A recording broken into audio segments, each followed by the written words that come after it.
ఈ వీడియో చూస్తున్న వాళ్ళని నేను అందరినీ క్వశ్చన్ చేస్తున్నానండి. మీ అభిప్రాయాన్ని కింద కామెంట్ చేయండి.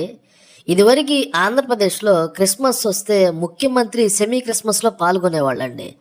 అంటే క్రిస్మస్కి ముందే సెమీ క్రిస్మస్ అనేది ఒకటి వస్తుంది. దాంట్లో ముఖ్యమంత్రి పార్టిసిపేట్ చేసి క్రిస్టియన్స్ గురించి ఆయన మెసేజ్ ఇచ్చేవాళ్ళు. ఇప్పుడు రీసెంట్గా హైదరాబాద్ ఉంది కదా, హైదరాబాద్లో సెమీ క్రిస్మస్లో మన ముఖ్యమంత్రి రేవంత్ రెడ్డి గారు సుమారు అరగంట యేసుక్రీస్తు గురించి మాట్లాడారు.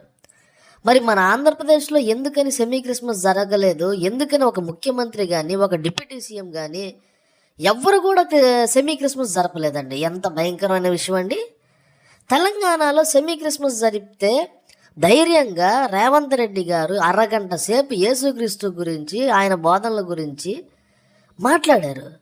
మరి మన ఆంధ్రాకి ఏమైంది? ఎందుకని నారా చంద్రబాబు నాయుడు గారు సెమీ క్రిస్మస్ పెట్టలేదు, డిప్యూటీ సీఎం గారు సెమీ క్రిస్మస్ పెట్టలేదు, ఆఖరి జగన్మోహన్ రెడ్డి గారు కూడా సెమీ క్రిస్మస్ పెట్టలేదు?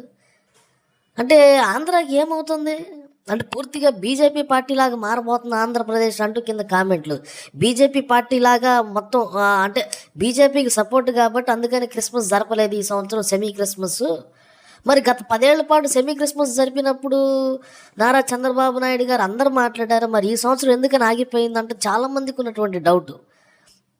అటు తెలంగాణ రాష్ట్రం చూస్తే ధైర్యంగా రేవంత్ రెడ్డి గారు అరగంట సేపు యేసుక్రీస్తు గురించి చెప్పారు. ఒక్కరు కూడా కామెంట్ చేయలేదు. ఎవరు కూడా బీజేపీ సంఘాలు కానీ ఎవ్వరు కూడా నోరు మెదపలేదంటే నిజంగా దమ్మున నాయకుడని రేవంత్ రెడ్డి గారిని పొగడ్తలతో ముంచెత్తారండి. ఎందుకంటే యేసుక్రీస్తు గురించి ధైర్యంగా ఒక ½ అన్ అవర్ పాటు యేసుక్రీస్తు మిషనరీస్ గురించి మాట్లాడాడంటే ఒక్కళ్ళు కూడా దానికి యాంటీగా జరపలేదు. కింద వెంటనే కామెంట్లు, అన్న ఇదే యేసుక్రీస్తు నోట్లో చూస్తే మన ఆంధ్రప్రదేశ్లో అయితే మత మార్పిడి అంటూ గోల పెట్టి ఉండేవాళ్ళు కదన్నా అంటూ కొంతమంది కింద మా వీడియోల కింద కామెంట్లు పెడుతున్నారు.